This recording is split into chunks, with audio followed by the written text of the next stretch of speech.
Hello, everyone. This is John Lombard with Cultural Capital Coaching, and today I have the great privilege, after quite a few efforts, to interview Amie Peacock. And Amie, she's the founder of two businesses, Beyond the Conversation and Giving Talents. And she calls herself a global social weaver. And I'll actually let her explain exactly what that means. But Ami, she's from the Philippines, came to Canada many years ago as an immigrant, has built not only built a great deal of success for herself, but helped many other people, not just in Canada, but around the world. She's gotten numerous accolades for doing so. She was the Canada Top 25 immigrant and many others. So, yeah, she's done a great deal. She understands very deeply what the immigrant entrepreneur experience is. So, today we're going to have the opportunity to learn a little from her. So, Ami, thank you very much for joining us. And let's start. Can you explain what a global social weaver is? Yeah, for sure. Thank you so much again, John, for having me to your show. And hi, everyone. Yeah, so my name is Amie Peacock, and what global social weaver is? It's someone who brings everybody in the same room, so to speak. It's like a magnet. So you have this magnet, and you have different people that I connect to anything that they care about. So, for example, right now I am a co-chair of the global um, committee for Giving Tuesday, and we are in different countries. So the goal for me as a global social weaver is to find a way to bring values to people, not just locally, but around the world. And if you are in my LinkedIn, you can see that I'm very active, and I ensure that um, people that from around the world can connect to the causes, or a person even that they are curious about, for as long as I have a way of doing so. Um, and my team right now, we are in different countries as well. So I have team in the UK, I have team in China, I have team um, in Brazil, uh, and in India, and in the US. And so global is exactly that. There is no barrier really in connecting with people now that technology has allowed us to do that. So not just in social media that I'm connecting globally, but personally. So this is very important.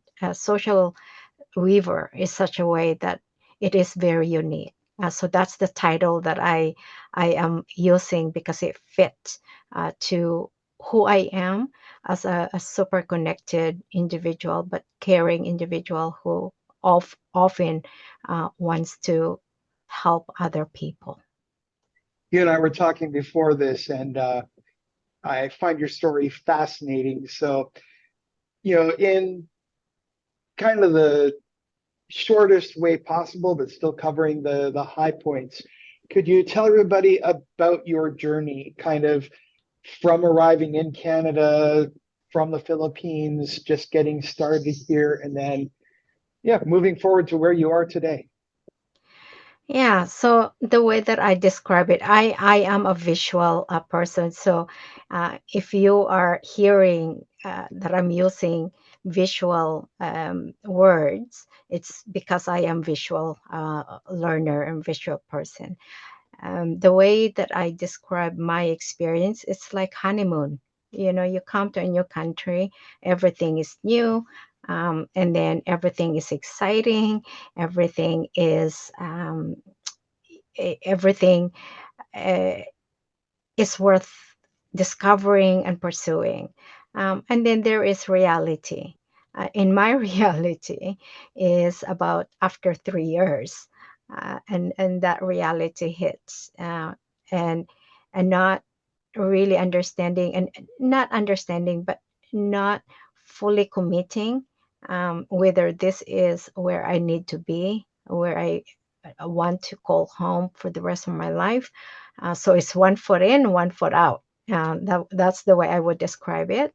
And my sister came first in 1990, and then I follow after her in 1991, and everything. One thing that I remember waking up in this beautiful canvas, mountains is what I call canvas mountains, and beautiful, beautiful setting, waking up to that. And I just remember feeling like I'm home, like that sense of belonging, because I love nature. And then someone said to me, well, wait until you see the beach. And I'm like, what? There's a beach here? Whoa, this is something. And of course, as you know, Philippines, we don't have any beach. I mean, we do, but you have to travel, many hours. And then they told me that here in Vancouver, Canada, the beach is like 20 minutes away, riding the bus. I'm like, I'm sold. This is it. So anyway, that experience defined the what the future might be for me. And of course, as many immigrants, we start thinking about, sometimes we don't even start thinking about the future. We are in the survival mode, so we take up jobs.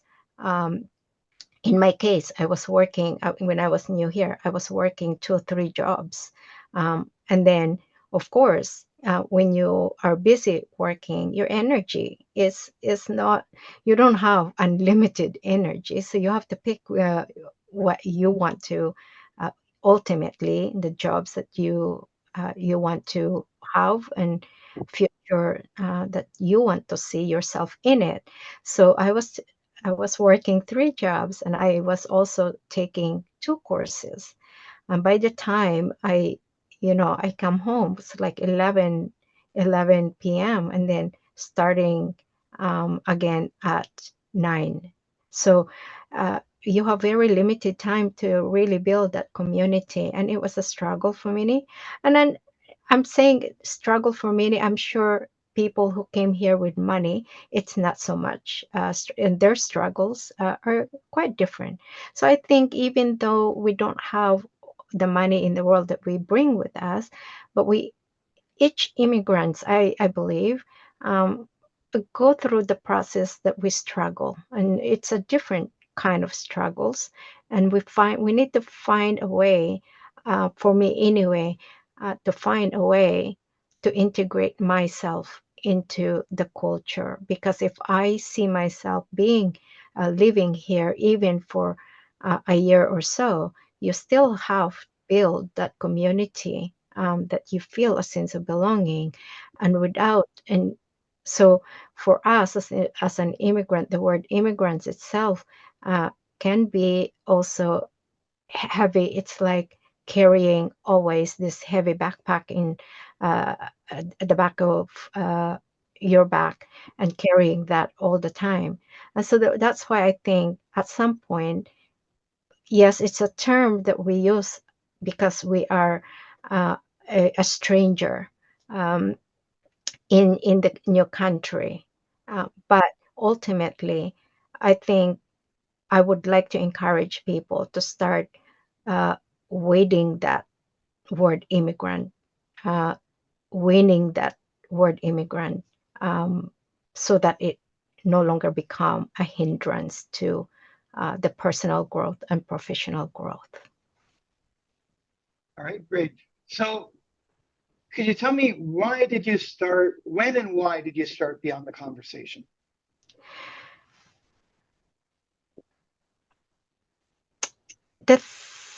the plans, I think, accidentally, I suppose that the way I would describe it, and in many situations for businesses, uh, w- sometimes we are almost like we founded a certain things by accident. I don't think I ever dream of starting my own businesses on its own just for the fun of it. I'm pretty sure I think other people just start their businesses for the fun of it. But certainly in my case, it's a need. I saw the need. It was through the lens of my own mother that social isolation and loneliness, these human connections that is broken, that is fractured in our community, in our society, uh, for the reason that we, according to the World Health Organization, they now call this an epidemic. So loneliness and social isolation is now an epidemic, according to the world. And so for me, watching someone you love experiencing loneliness and social isolation is actually quite another experience, hopefully, that no one should ever experience. But the problem of loneliness and social isolation is no longer belongs to older people, but also now younger people. So for me, starting Beyond the Conversation is a no-brainer because I grew up in a community that knows everybody. It could be a positive, it could be a very negative because you have no secrets.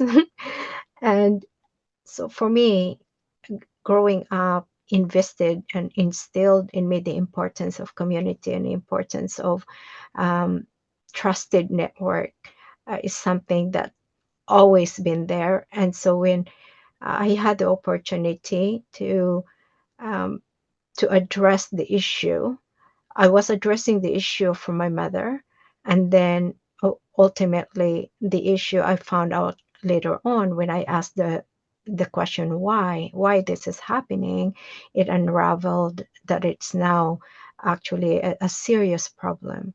And so with that, then I began the journey, and many of you who are listening to my story, many of you have this wonderful desire and passion to help.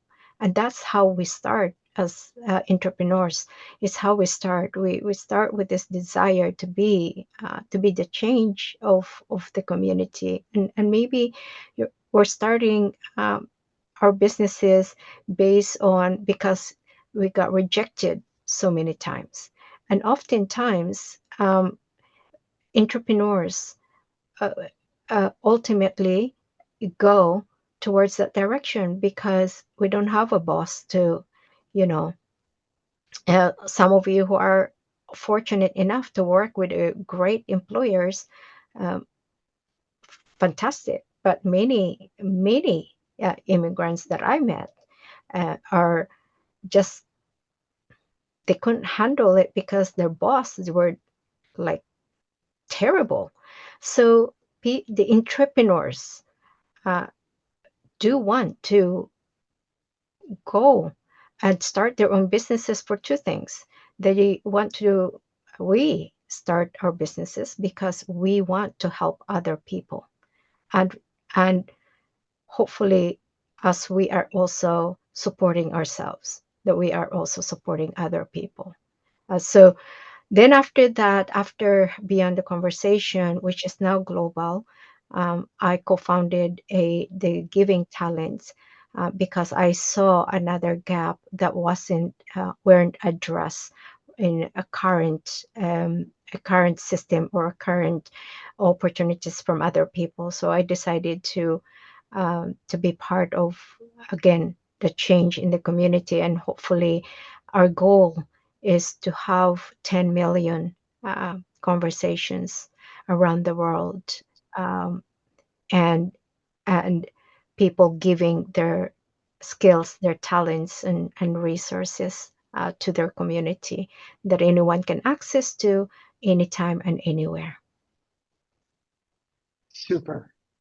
So I think the next question is just this is this by itself is a huge topic that could probably talk for hours about. But if you could identify maybe one or two of the biggest challenges that you faced as an immigrant, and what was necessary, how did you overcome those? What advice would you have for other people that either are facing that same situation or possibly to avoid having to face that situation?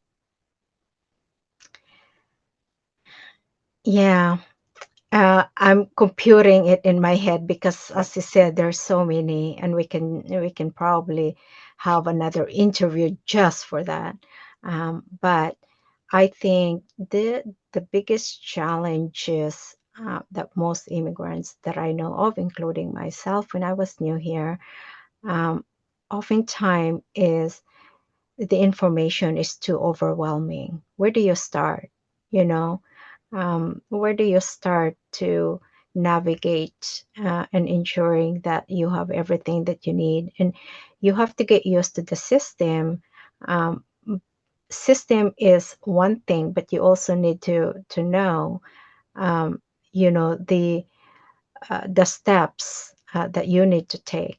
But I think as important, and most people probably don't even realize this, is understanding who you are. You know, I think we need to start, at least for me, it is important that I need to know what my vision and my mission in life.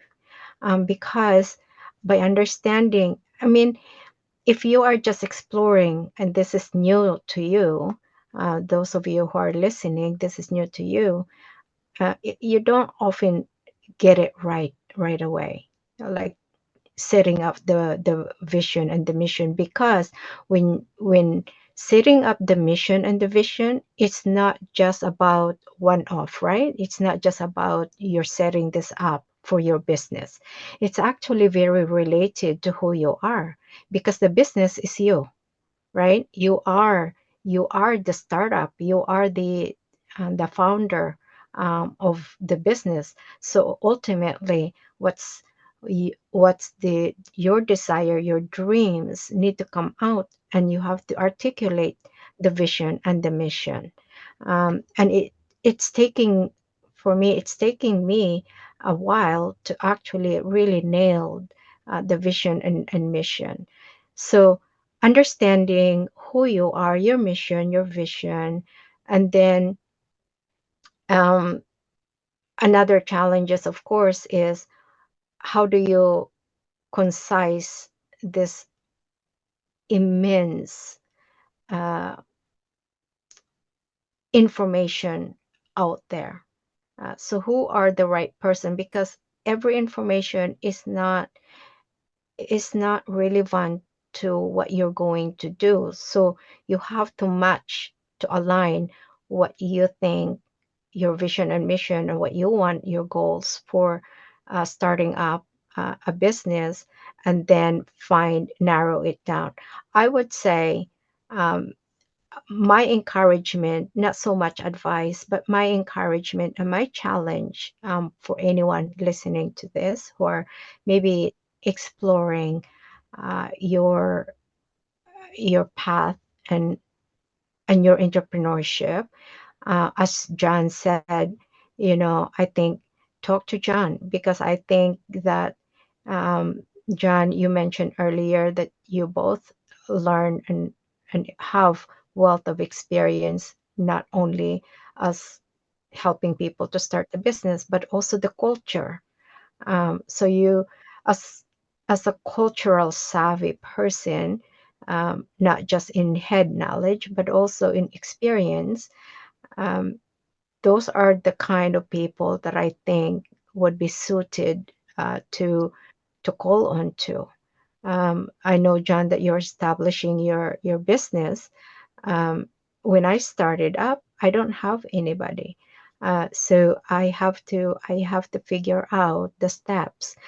And my personality, this works for me because I am the explorer. I love to explore. I love to find new things, and I'm not afraid uh, to make mistakes. So another encouragement and challenge for you that I would love to pass on is don't be afraid to make mistakes. Um, Unfortunately, in our culture, mistakes is not something that is encouraged to do. It's not something that we don't learn it from school. People oftentimes shame an individual who is making mistakes. But if we allow ourselves to actually embrace mistakes, but promise yourself that you are going to learn from it, and when you learn from it, help somebody else. I think as an immigrant, certainly I avoid this at all costs. When we get to a certain platform, for me, because I have been recognized in many other areas in my life. I have been selected as uh, top 50 global leaders and change makers, as well as recognized as the top 25 Canadian Immigrant Awards, as well as got invited to studies in the most prestigious university in the world, Harvard, for a scholarship program. It certainly, it certainly, we stop there and we don't expand our horizon. So I would challenge people that even now, as you are exploring entrepreneurship, uh, try to mentor someone. People don't know this, but actually, by mentoring others, you actually learn so much about yourself and you learn so much about the steps that hopefully you need to take. And um, don't forget that you don't know that person's network. Maybe that person's network is exactly um, another person who could help you move outside of your challenges or your struggles.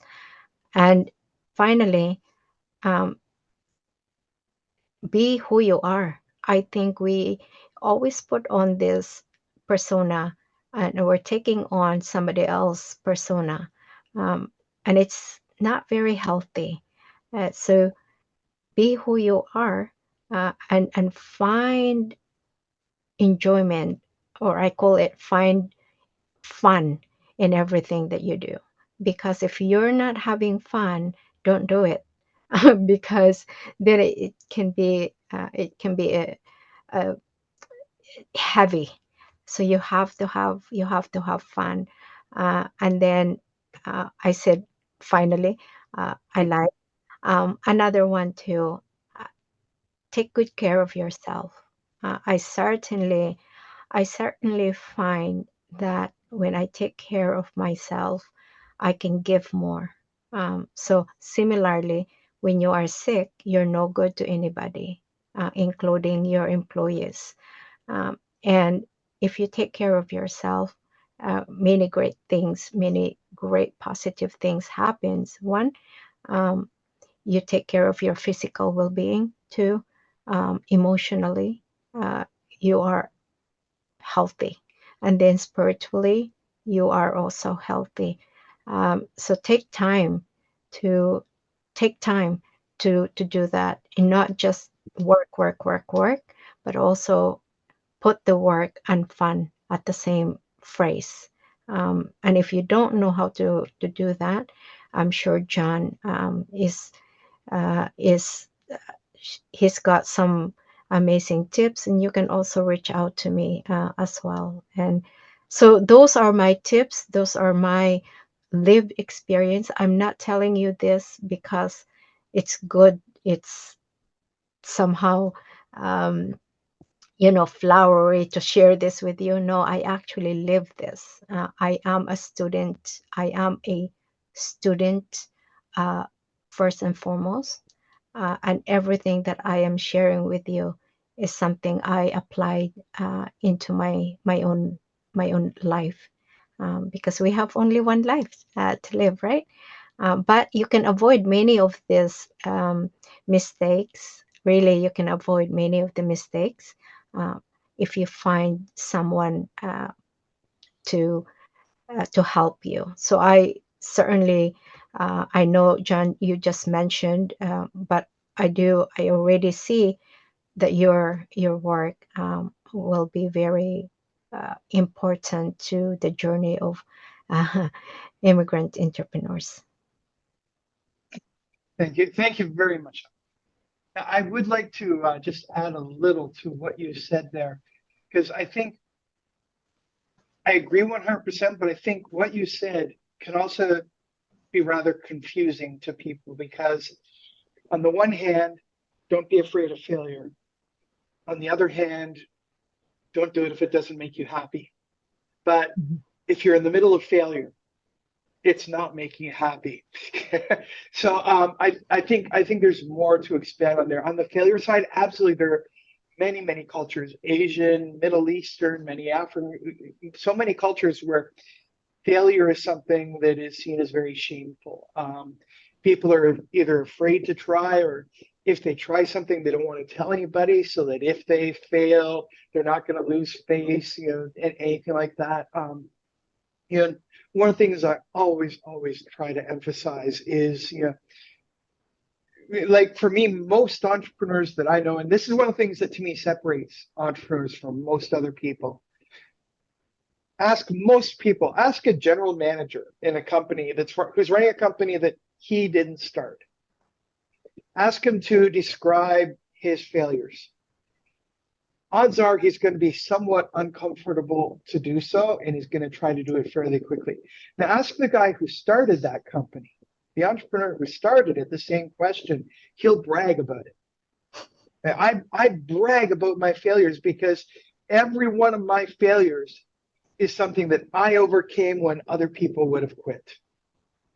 It's a demonstration of a proof of my ability. It's an illustration of what I've accomplished. And success is not built on people don't get successful by not failing.